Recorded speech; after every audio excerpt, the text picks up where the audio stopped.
Hola, buen día, muy feliz sábado, qué bueno que esta mañana pudiste conectarte. Hoy estamos disfrutando de un programa que va a ser del todo especial porque en Argentina estamos celebrando el Día de Espíritu de Profecía. Y para comenzar nuestro programa vamos a pedir la bendición de nuestro Dios, vamos a orar, entonces ahí donde estás te invito a que tomemos una actitud reverente y vamos a orar juntos. Querido Padre que estás en el cielo, te damos muchas gracias porque podemos disfrutar de este sábado tan especial. Te rogamos, Señor, que nos bendigas con la presencia del Espíritu Santo para que al escuchar tu palabra esta mañana podamos escuchar tu voz. Oramos en el nombre de Cristo Jesús, nuestro Salvador. Amén.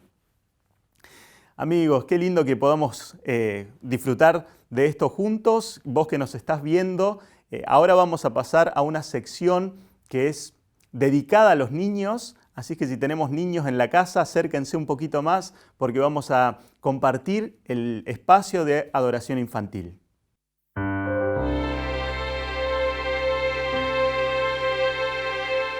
Nací el 26 de noviembre de 1827 en Gorham, en el estado de Maine, Estados Unidos. Mis padres, Robert y Eunice Harmon, tenían 8 hijos. Elizabeth, mi hermana gemela y yo éramos las menores. Mi papá era sombrerero y tenía esperanzas de encontrar mejores condiciones de trabajo, por eso acostumbraba a viajar.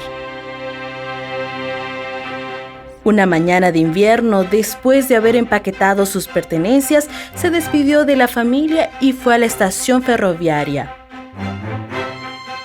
Él pasaría varias semanas fuera de casa y no sabía que la próxima vez que me viera, yo estaría bastante diferente.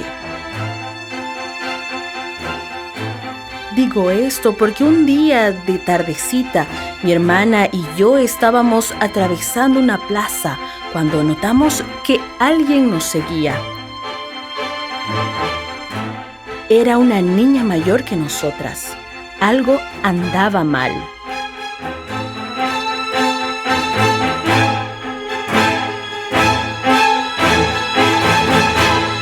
¡Oh, Dios mío!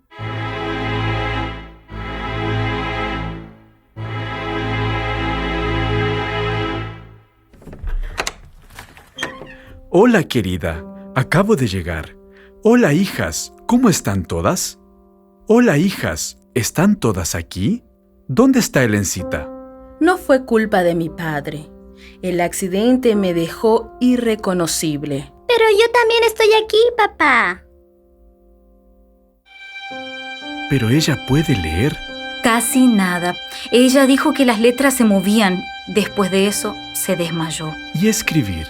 Sus manos todavía tiemblan. No sé si mejorará. Tú sabes bien lo que quiere decir eso, ¿verdad? Tendremos que cuidarla para siempre. Ella no puede volver a estudiar, no llegará a ser una mujer con educación y no se podrá casar. Mi vida comenzó mal. Cuando era pequeña, solía tener miedo a Dios y del regreso de Jesús. En mi época, los niños no eran tratados muy diferente a los adultos y en la iglesia no había un aula infantil con alguien que nos enseñara sobre Dios y la Biblia. Todo lo que recuerdo de mi infancia en la iglesia es haber escuchado sobre el juicio de Dios y el fuego del infierno, hasta que un día, en medio de pesadillas,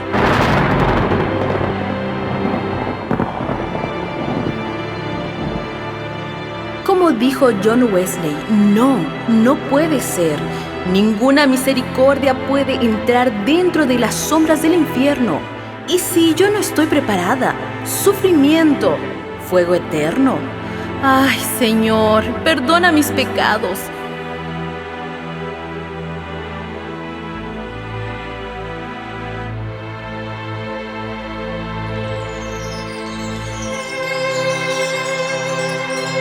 No tengas miedo. Este cordón es para ti.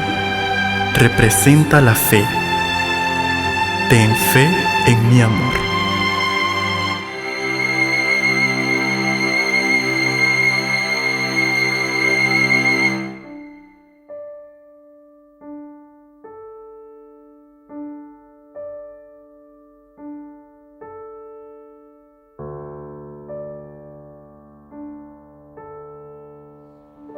Entonces tú eres la joven Elena. Cuéntame de tus sueños y los miedos que tuviste. Tu experiencia es muy singular, a una edad tan tierna como la tuya. Jesús debe estar preparándote para un trabajo muy especial.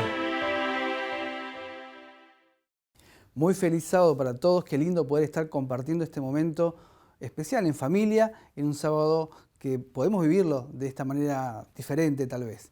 Hay muchas maneras de adorar a nuestro Dios. Podemos adorar por medio de la música, por medio del canto, y ahora toca el momento de adorar por medio de nuestros recursos, nuestras ofrendas, nuestros pactos y nuestros diezmos. Tenemos la aplicación 7Me que lo podemos hacer de manera muy especial. Si tal vez no estás todavía amigado con la tecnología, te sugiero que hay en la familia, tus hijos, los nietos que tal vez te pueden acompañar y te van a ayudar a poder alabar de esa manera. Pero antes de eso, permítame hacer una pequeña oración. ¿Oramos juntos? Querido Padre que estás en el cielo, querido Dios, te damos gracias por la posibilidad que nos das de compartir este sábado en familia. Gracias porque tenemos diferentes formas de adorarte, Señor. Gracias porque hoy podemos compartir y devolver algo de aquello, de tantas cosas que nos das. Queremos rogar, Señor, que pueda ser de bendición, que pueda ser para gloria y para honra de tu nombre. Agradecemos todo en el nombre de Jesús. Amén. Querida familia, ahora queda también la posibilidad de alabar por medio de la música y lo vamos a hacer con el próximo himno.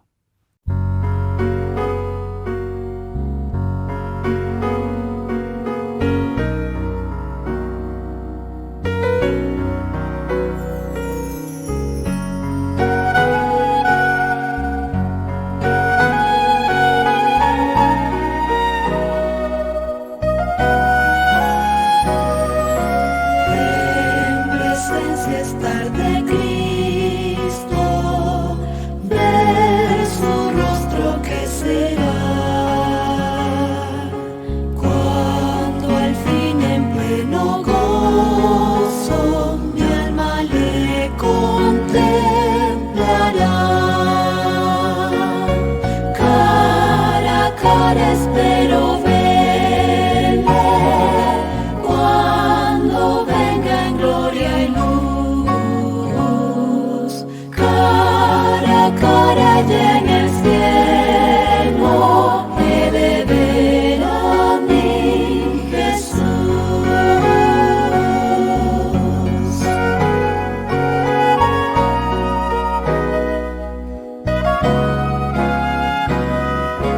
Solo tras oscuro velo hoy lo puedo aquí mirar.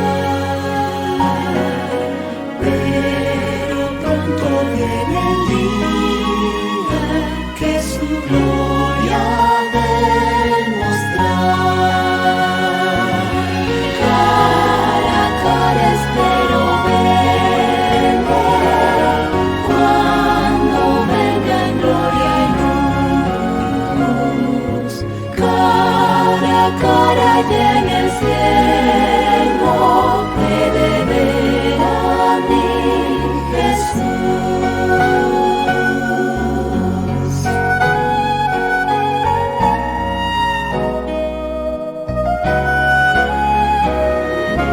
Cuánto gozo habrá con Cristo, cuando no haya más dolor,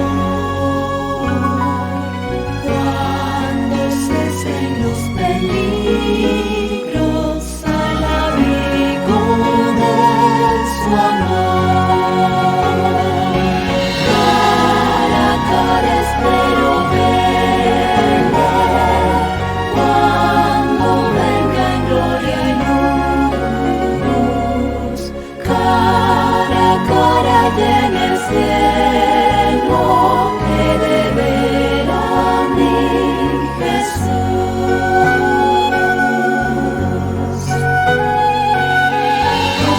Cara a cara cuán glorioso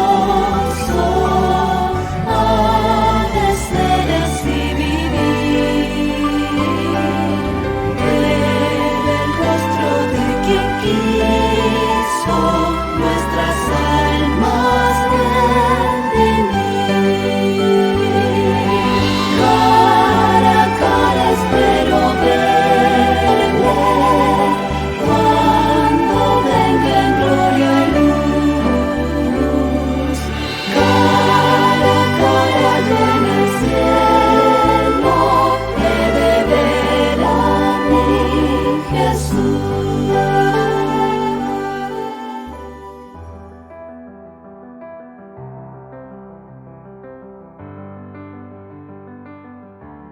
Muy buenos días, feliz sábado. Hoy estamos en un sábado señalado, especial, porque estamos recordando el don de profecía en la Iglesia Adventista del Séptimo Día por medio de su sierva, la señora Elena de Huay. Queremos también en este momento presentar a quien en momentos más expondrá la palabra de Dios. Nos está acompañando el pastor Helio Carnazale. Él nació en San Pablo, Brasil. También estudió en la Universidad Adventista de San Pablo, la carrera de teología, hizo también su maestría allí. Es casado, tiene 2 hijas y también 2 nietos. El pastor Helio se desempeñó por muchos años como director de Espíritu, Profecía y Publicaciones de 3 asociaciones del Brasil. También él fue el orador, tanto en radio como en televisión, de La Voz de la Esperanza, el programa que se emite allí en el Brasil. Y también fue rector de la Universidad Adventista del Plata. En este momento, hace 5 años que se desempeña como director del Departamento de Libertad Religiosa y Espíritu de Profecía de la División Sudamericana. Le damos la bienvenida a él y ahora, antes de que pueda abrir la palabra de Dios, vamos a orar juntos. Inclinemos el rostro, por favor, para orar. Querido Dios y Padre nuestro que estás en los cielos, en esta mañana te queremos agradecer por la bendición que nos das al otorgarnos la vida, por el privilegio que nos das una vez más de escuchar tu palabra. Y queremos rogarte, oh Dios, que puedas de manera señalada, a través de tu Espíritu Santo, iluminar los pensamientos del pastor Helio para que todo aquello que él preparó pueda ser expuesto con claridad, pueda abrirse tu palabra y tú puedas guiarnos a través de ella. Queremos también agradecerte por el don profético que nos has legado como iglesia, donde nos dan consejos de exhortación, de consuelo y también de edificación para tu iglesia que precede a la segunda venida de Cristo. Te rogamos estos favores, sin merecerlo, lo hacemos por Jesús, nuestro Salvador. Amén. Es un gran placer saludar a los queridos miembros de la Iglesia Adventista en Argentina y a tantos otros amigos y hermanos que se conectan en este canal y se encuentran esparcidos por el territorio de la División Sudamericana y en el mundo.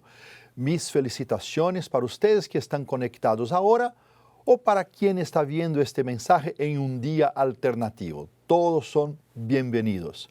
Un agradecimiento especial a la Administración y al Departamento de Publicaciones Espíritu y Profecía de la Unión Argentina por la invitación a predicar en este sábado. Mi deseo es que el estudio de la palabra nos alimente y que todos estemos bajo las bendiciones del amor de Dios, de la gracia del Señor Jesucristo y en la comunión del Espíritu Santo.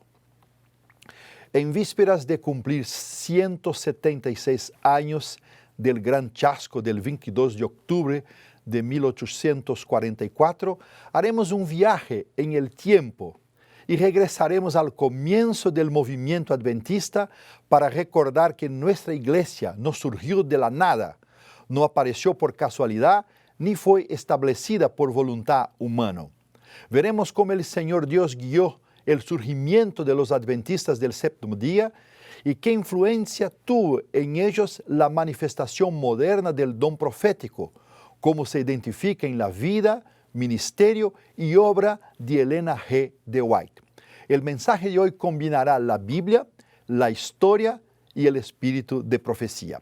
Vamos a la lectura bíblica del libro del profeta Oseas, capítulo 12, versículo 13. Así leemos. Y por un profeta Jehová hizo subir a Israel de Egipto y por un profeta fue guardado. En este versículo vemos muy claramente 2 de las funciones principales de un profeta: guía y protección. Veremos que de la misma manera que Dios protegió y guió al pueblo de Israel fuera del Egipto hacia la tierra prometida, Dios protegió y guió el surgimiento de los adventistas del séptimo día y lo hará hasta la entrada a la eternidad. Comencemos entonces nuestro viaje. Según el censo de 1840, Estados Unidos tenía una población de 17 millones de habitantes. Solo 3 ciudades tenían más de 100,000 habitantes. Nueva York era la más grande, con una población de 312,710 personas. Ese era el panorama de la población. Al buscar el trasfondo religioso espiritual de las primeras décadas del siglo XIX, encontraremos 6 fuertes corrientes de influencia en el protestantismo estadounidense. Primera, la Reforma Protestante. Segunda, el restauracionismo, cuya misión era completar la obra iniciada por la Reforma. 3, el metodismo wesleyano. 4, el deísmo, que enfatizó el papel de la razón y el enfoque lógico. 5, el puritanismo, que predicaba la obligación cristiana de obedecer la ley y la conducta moral. Y finalmente, la 6, el milenalismo, que creía en la inminencia del fin del mundo. Este fue el marco religioso del siglo XIX. Se puede agregar que los excesos de la Revolución Francesa, las propuestas del iluminismo y algunos eventos naturales como el terremoto de Lisboa y la caída de las estrellas ayudaron a promover un renacimiento espiritual conocido como el Gran Despertar, que duró desde el 1790 hasta 1840. Es en este periodo que surgen las sociedades bíblicas y varias asociaciones misioneras. Muchos creían que este fuerte despertar espiritual precedería al comienzo del milenio bíblico. Fue en este escenario que Guillermo Miller, un agricultor bautista, comenzó a estudiar la Biblia en 1816, el año de su conversión, con la ayuda de solo una concordancia bíblica. Estudió intensa y extensamente, y en 1818 ya había llegado a la conclusión de que Jesús regresaría a la tierra en unos 25 años. Al principio compartió sus conclusiones solo con amigos cercanos, pero en 1831 hizo un pacto con Dios de que si lo invitaban a predicar, él respondería. 30 minutos después, su sobrino llegó a su casa. Vivía a 26 kilómetros de distancia, por lo que se había ido antes de la oración de Miller. A partir de entonces llegaron otras invitaciones y Miller se convirtió en un predicador itinerante. Se estima que predicó más de 3.200 veces sobre el regreso de Jesús durante 13 años, un promedio de 250 sermones al año. Después de conocer a Josué Jaimes en 1839, comenzó a predicar en las ciudades más grandes e imprimir mucha literatura. Se estima que alrededor de 1 millón de personas escucharon la predicación millerita y que posiblemente hasta 100,000 esperaban que Jesús regresara el 22 de octubre de 1844. Elena de White expresó gran respeto por la vida y obra de Miller. Se dedicó 5 capítulos del Gran Conflicto. Ella escribió en Primeros Escritos, página 258, que los ángeles de Dios vigilan el polvo precioso de este siervo de Dios, y él resucitará al sonido de la última trompeta. Sus cálculos apuntaban a algún momento entre el 21 de marzo de 1843 y el 21 de marzo de 1844. Cuando pasó el año del fin, como se quedó ese tiempo llamado, esta primera desilusión no parece haber afectado tanto el mensaje de Miller. En agosto de 1844, en una reunión ocurrida en Exeter, Nuevo Hampshire, Samuel Snow, hasta entonces un millerita desconocido, presentó argumentos extraídos de la tipología bíblica sobre la purificación del santuario. Su mensaje se conoció como el clamor de medianoche, según la nueva interpretación de la parábola de las 10 vírgenes de Mateo capítulo 25.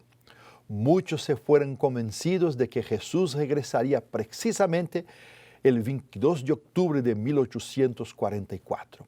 Este fue el apogeo del millerismo. La fecha específica y la confianza irrestricta en cálculos proféticos solo sirvieron para intensificar la decepción que vendría. El día llegó y se fue, lo que animó a los burladores y cobardes, pero golpeó profundamente a los milleritas. La decepción y la tristeza fueron indescriptibles. Nunca sabremos cómo habrá sido soportar el profundo dolor y la decepción, la burla, el desprecio y, peor aún, las crueles dudas sobre lo que realmente sucedió. Josías Litchi, uno de los pilares del millerismo, les escribió a Miller y Jaimes en 24 de octubre así: aquí es un día oscuro y con niebla. Las ovejas están dispersas y el Señor aún no ha venido. Como resultado de la decepción, se estima que muchos creyentes abandonaron la fe y los que permanecieron en el adventismo millerita se vieron sumidos en una completa confusión y desorientación. Durante el resto de 1844 y a lo largo de 1845, su tarea principal fue tratar de comprender lo que sucedió o lo que no sucedió en 22 de octubre. Básicamente estaban divididos entre adventistas de la puerta abierta y adventistas de la puerta cerrada. Estos títulos provienen de la forma en que interpretaron Mateo 25:10, que describe las vírgenes prudentes que entran con el novio a la boda, mientras la puerta estaba cerrada para las vírgenes insensatas. Los adventistas de la puerta abierta adaptaron la idea de que tenían razón sobre el evento del regreso de Cristo, pero creían que los cálculos proféticos estaban equivocados y que nada había sucedido el 22 de octubre. Los adventistas de la puerta cerrada seguían creyendo que algo había sucedido el 22 de octubre de 1844. Creían que los cálculos proféticos eran correctos, pero no estaban de acuerdo con lo que realmente sucedió. Adoptaron la creencia de que solo se salvarían aquellos que hubieran aceptado el mensaje de salvación y del pronto regreso hasta el 22 de octubre de 1844. En el ala más radical del adventismo de la puerta cerrada estaban los espiritualizadores. Defendieron la idea de que el regreso de Cristo se había producido, pero de forma espiritual. Fueron defensores de la doctrina de la puerta cerrada. Entre ellos se encontraban las manifestaciones más absurdas y vergonzosas del fanatismo. Adoptaron una nueva forma de leer e interpretar las Escrituras, lo que los llevó a numerosas creencias y formas de comportamiento muy extrañas. Algunos milleritas se sintieron atraídos por comunidades espirituales como los Shakers, donde todos tenían todo en común y con eso podían vivir lejos de la ciudad donde la vida se había vuelto hostil para ellos. Un hecho interesante es que hoy en día no se tiene información de la existencia de ninguna representación religiosa que surgiera directamente de estos movimientos más radicales del millerismo. El fanatismo nunca dura mucho. A principios de 1845, los milleritas se dividían y dispersaban cada vez más. Los extremistas espiritualizadores parecían dominar las acciones. Por otro lado, un grupo más moderado al que pertenecían la mayoría de los creyentes y los principales líderes del movimiento, entre ellos Miller, insistieron en fijar nuevas fechas para el regreso de Cristo, como ocurrió con el 23 de marzo y el 23 de abril, lo que aumentaba aún más la desconfianza y la confusión. Se convocó entonces una reunión para el 29 de abril en Albany, ciudad que está en el estado de Nueva York. Todos los que creían en la doctrina de la puerta cerrada fueron excluidos de la reunión. Josué Jaimes, la mano derecha de Miller, sintió que había que hacer algo. Era necesario tomar una posición clara contra el fanatismo de los espiritualizadores y tratar de salvar lo que quedaba del movimiento millerita. Como resultado de esta asamblea, se tomaron varias decisiones, pero especialmente se tomaron posiciones claras en contra a otros grupos adventistas y se marcó muy definitivamente el terreno del adventismo, ya sea que pertenecieran al grupo moderado de Albany o que se opusieran a él. Después de Albany se llevaron a cabo otras asambleas con el propósito de ampliar las decisiones, pero después de la muerte de Miller, al 20 de diciembre de 1849, estos adventistas moderados se enfrentaron entre sí y se dividieron en 4 denominaciones. Hasta hace poco, 3 de estas 4 iglesias todavía estaban activas, siendo la más grande de las cuales, llamada los cristianos adventistas, tenían solo 25,000 miembros. Dirijamos ahora nuestra atención al grupo de los adventistas sabatistas, como se conocería a los que dieron origen a la Iglesia Adventista del Séptimo Día. Sus líderes y fundadores, José Bates, Chaim White y Elena Harmon, aceptaron el mensaje del regreso de Jesús. Solo Bates tuvo alguna prominencia en el movimiento millerita. Incluso vendió su casa para financiar sus viajes misioneros y otras actividades. Bates, Chaim y Elena se convirtieron en los 3 pilares del adventismo sabatista y son reconocidos como fundadores de la Iglesia Adventista del Séptimo Día. Bates y Chaim eran de la Conexión Cristiana, una denominación con fuerte énfasis en el restauracionismo. Elena y la familia Harmon eran metodistas. Ella y otras 6, de un total de 10 personas en su casa, fueron excluidas de la iglesia metodista de la calle Chestnut en Portland en septiembre de 1843, donde Miller había predicado 2 veces, en marzo de 1840 y junio de 1842. Elena Harmon escribió sobre los 2 momentos de su experiencia con la expectativa del pronto regreso de Jesús, antes y después del 22 de octubre de 1848. Antes, encontramos en notas biográficas de Elena G. White, a la página 66, escribió ella: «Aquel fue el año más feliz de mi vida. Mi corazón estaba henchido de gozosa esperanza, aunque sentía mucha conmiseración y inquietud por los desalentados que no esperaban en Jesús. Los que creímos solíamos reunirnos en fervorosa oración para obtener una experiencia genuina y la incontrovertible prueba de que Dios nos había aceptado». Después del 22 de octubre, del mismo libro, Notas biográficas de Elena G. White, a la página 68, leemos: «Quedamos de nuevo chasqueados, pero no descorazonados. Resolvimos evitar toda murmuración en la experiencia crucial con que el Señor eliminaba de nosotros las escorias y nos afinaba como oro en el crisol.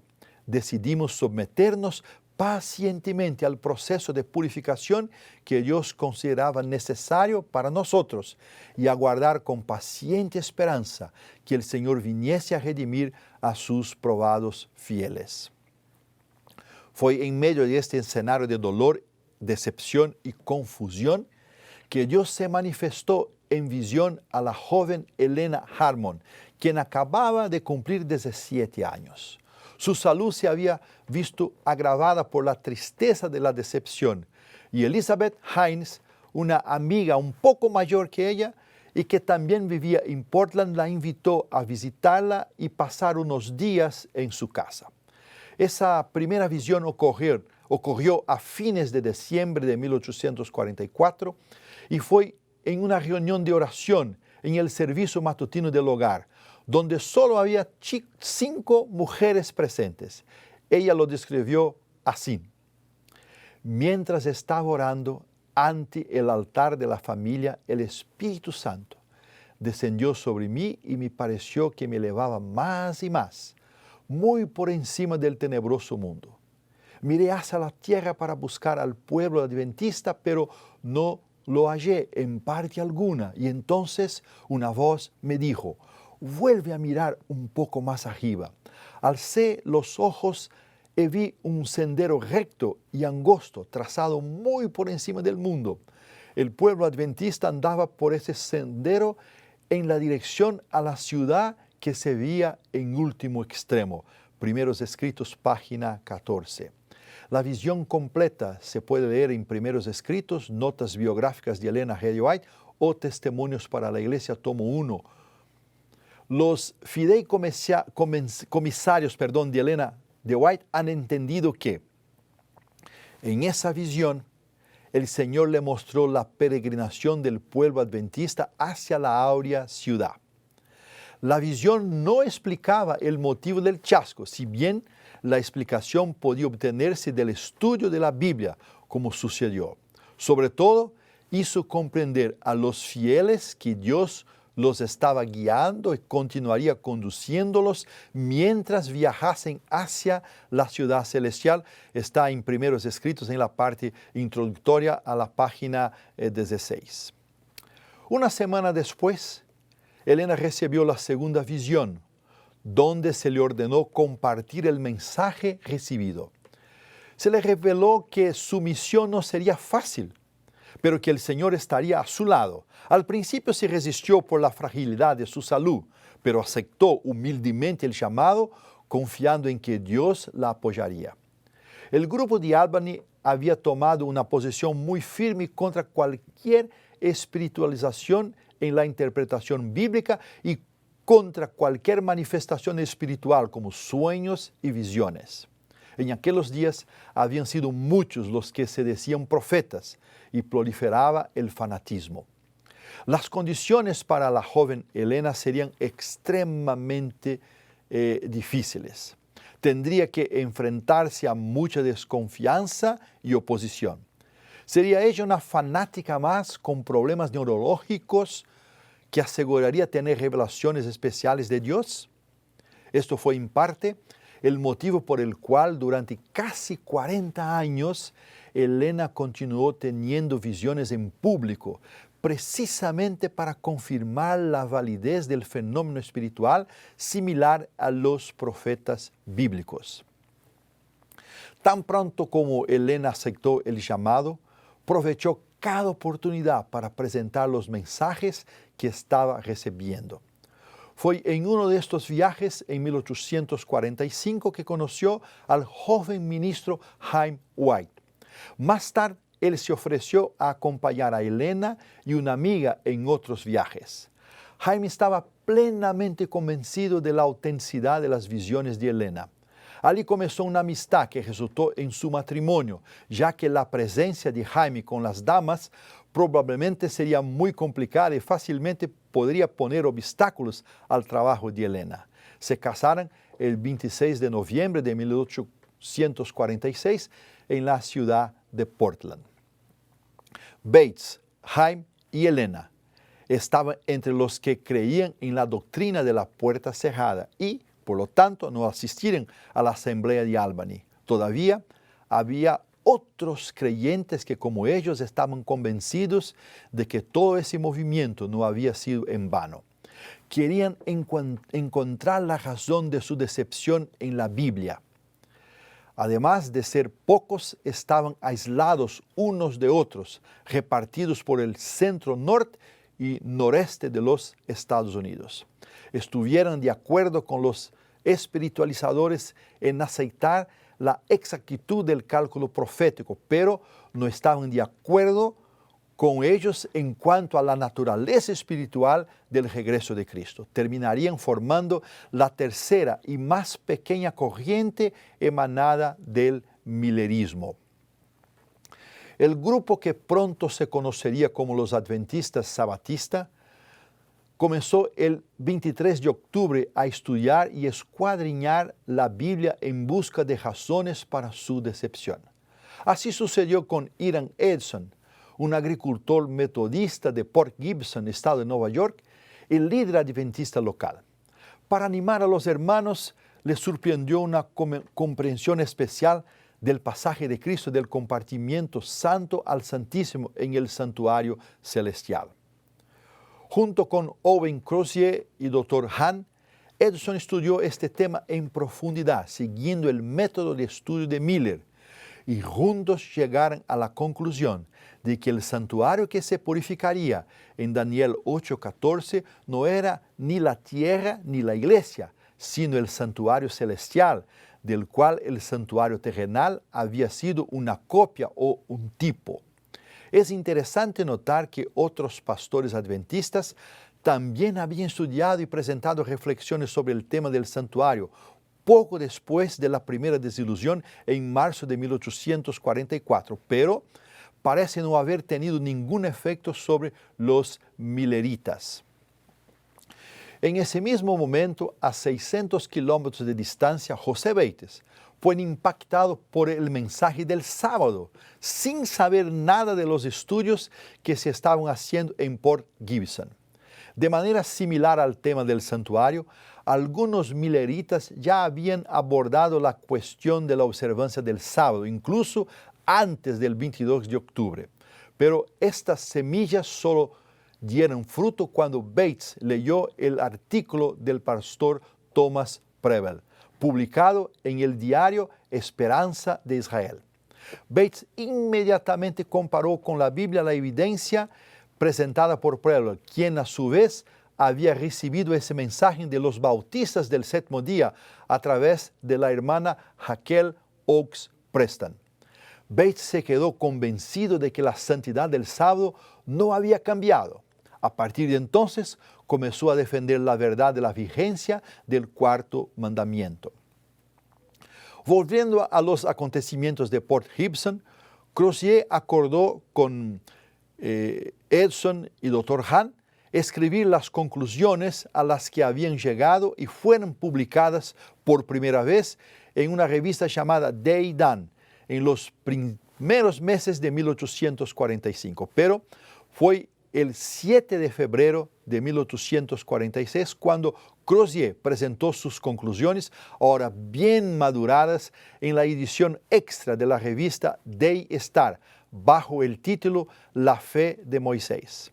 Su artículo no pasó despercibido para aquellos que iban a ser los líderes de los adventistas sabatistas. Cuando Bates leyó el artículo sobre el santuario a principios de 1846, no tuvo dudas. Viajó más de 600 kilómetros desde Fairhaven hasta Port Gibson para hablar con Edson, Crozier y Hahn. Bates se quedó convencido de la verdad del santuario y ellos se quedaron convencidos de la santidad del sábado. A partir de entonces, Bates comenzó a escribir una serie de folletos en los que presentaba la verdad del sábado como un día de guardia, pero con una teología que integraba las doctrinas del santuario celestial, el regreso de Cristo y el sábado. Todavía fue aún más lejos, insertando estas doctrinas en el contexto histórico escatológico de Apocalipsis 11:19 al 14:20. Es por eso por lo que Bates es considerado el primer teólogo de los adventistas del séptimo día. Cuando Bates, Haim y Helena se conocieron, ni Bates estaba convencido de la autenticidad del don profético de Helena, ni tampoco Helena y Haim estaban convencidos del sábado. Pero poco después de su boda, en agosto de 1846, a recibir el panfleto El sábado del séptimo día, una señal perpetua, escrito por Bates, Haim y Helena reconsideraron la evidencia bíblica y comenzaron a guardar, defender y enseñar sobre el sábado bíblico.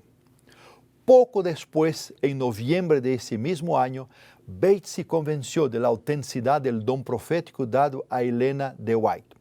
Fue en una reunión en la ciudad de Topsham, Maine, que ella fue tomada en visión y pasó a describir algunos planetas que el capitán Bates identificó fácilmente. Al descubrir que Helena no tenía conocimientos de astronomía, se convenció de que las revelaciones que recibió eran de origen sobrenatural. A partir de ahí, Bates y la pareja White unieron fuerzas. Especialmente entre los años 1848 y 1850, los adventistas sabatistas hicieron esfuerzos decididos para reunir a los hermanos que habían aceptado el mensaje hasta el 22 de octubre y se dedicaron intensamente al estudio de la Biblia y la oración, con el propósito de unificar sus ideas y creencias. Estas reuniones se conocieron como conferencias sabatistas.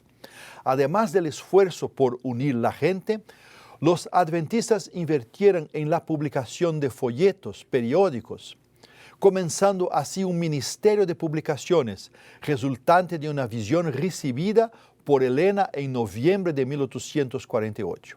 Por eso me gusta decir que esta iglesia nació en una cuna forrada de papel y tinta. Fue durante este periodo cuando se adoptó una cuarta y muy importante doctrina que se convertiría en un pilar doctrinal más. Tenía que ver con la correcta comprensión de la naturaleza humana y el estado de los muertos. La inmortalidad incondicional armonizaba perfectamente con la nueva teología adventista y apoyaba la enseñanza del juicio investigador. Así, a principios de 1848, los líderes adventistas sabatistas, a través del intenso estudio de la Biblia y oración, habían llegado a un consenso en al menos 4 puntos. El regreso personal visible y premilenar de Jesús. 2. El ministerio de Cristo en 2 fases en el santuario celestial. 3. La perpetuidad del sábado del séptimo día y su importancia escatológica. 4. La inmortalidad condicional del alma, conocida como condicionalismo, y la destrucción eterna de los impios, definida como aniquilacionismo. Todavía se agregarían otros 2 aspectos más, como pilares o hitos del adventismo: la santidad de la ley de Dios y la proclamación profética de los 3 mensajes angelicales de Apocalipsis 14, 6 al 12. Estas 6 columnas distinguían a los sabatistas de los otros mileritas, pero también de otros cristianos en general. Estos pilares se convirtieron en un conjunto distintivo de creencias que proporcionaron una identidad a los adventistas sabatistas. Aunque los adventistas tenían varios puntos de doctrina comunes a otros cristianos, veían su mensaje como la verdad presente. Se dieron cuenta de que tenían un mensaje distintivo, especialmente por 2 puntos: el santuario celestial como el gran centro unificador de las otras creencias y su teología que involucraba la proclamación del mensaje de los 3 ángeles. A principios de la década de 1850, reconocieron que debían abandonar cada uno de los intentos de establecer fechas para el regreso de Cristo y también se dieron cuenta de que la doctrina de la puerta cerrada no armonizaba con su teología. De esta manera, los adventistas sabatistas habían encontrado verdaderamente su identidad. Para terminar, debemos considerar el papel de Elena G. de White y el don profético en el proceso de definir la identidad del adventismo. Su papel siempre ha sido de confirmación. Tanto la doctrina del sábado como la doctrina del regreso de Cristo existían antes que Elena comenzara su ministerio profético. Debemos entender claramente que los primeros adventistas eran un pueblo de la Biblia y sus doctrinas distintivas se definieron como resultado del estudio de las Escrituras y oración, y no como resultado de las visiones dadas a Elena G. de White. Pero sus visiones salvaron a los adventistas de muchos errores y trampas. Como ejemplo, su primera visión confirmó la validez de los cálculos proféticos de Miller, pero lo que realmente sucedió vino como resultado del estudio de la Biblia. Otro error del que el don profético liberó a los adventistas sabatistas fue el error de fijar fechas para el regreso de Cristo. Es probable que lo siguiente texto de Elena sea la fuente que mejor aclare su función y relación para confirmar las doctrinas y no para establecerlas. Con frecuencia, escribió ella, permanecíamos juntos hasta tarde en la noche y a veces pasábamos toda la noche orando en procura de luz y estudiando la palabra. Vez tras vez, esos hermanos se reunían para estudiar la Biblia a fin de que pudieran conocer su significado y estuvieran preparados para enseñarla con poder. Cuando llegaban al punto en su estudio donde decían, no podemos hacer nada más, el Espíritu del Señor descendía sobre mí y era arrebatada en visión y me daba una clara explicación de los pasajes que habíamos estado estudiando con instrucciones en cuanto a la forma en que debíamos trabajar y enseñar con eficacia. Mensaje en Selectos, tomo 1, página 241. Fue obra de casualidad que el grupo más pequeño del movimiento millerita, 176 años después, se convirtiera en el más grande, con cerca de 22 millones de miembros alrededor del mundo. Es cierto que no fue fruto de casualidad, ni siquiera de la habilidad humana. Las razones de la expansión de los adventistas del séptimo día se puede identificar en los siguientes aspectos. 1. La visión y la dirección divina, llamando a un pueblo a proclamar que la hora de su juicio había llegado. 2. Un conjunto de creencias distintivas según su misión apocalíptica. 3.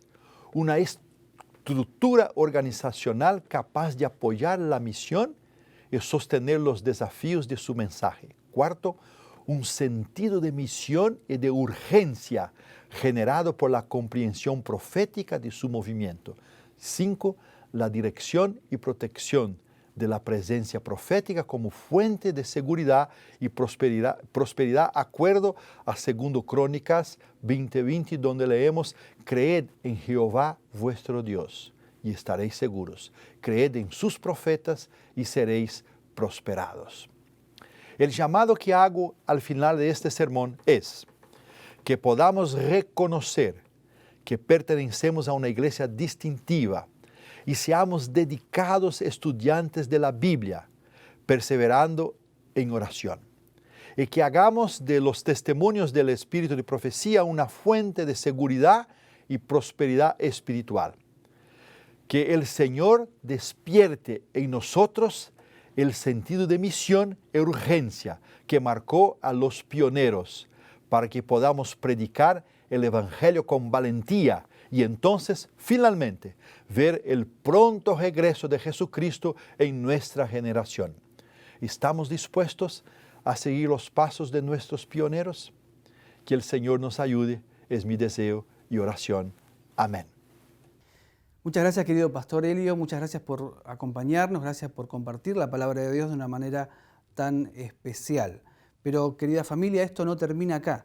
Antes de hacer una oración de agradecimiento a Dios por las palabras que acabamos de escuchar de parte del pastor, quiero invitarlos a esta tarde, porque esta tarde tenemos un evento especial, justamente para que podamos compartirlo en familia. Se llama El Don Profético, una voz de esperanza. Y nos va a estar acompañando también, obviamente, el pastor Elio Carnesale, el pastor Adolfo Suárez y el pastor Daniel Plenk.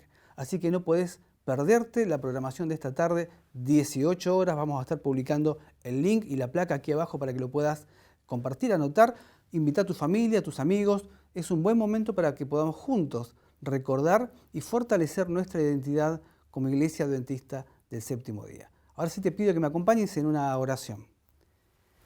Querido Padre Celestial, Señor, gracias nuevamente por haber compartido por medio de tu pastor, por medio del pastor Elio, tu palabra, para que cada uno de nosotros podamos fortalecer nuestra confianza, nuestra fe y sobre todo, Señor, tener la convicción de tu pronto regreso. Querido Dios, gracias por tanto. Rogamos que nos sigas acompañando en el nombre de Jesús. Amén.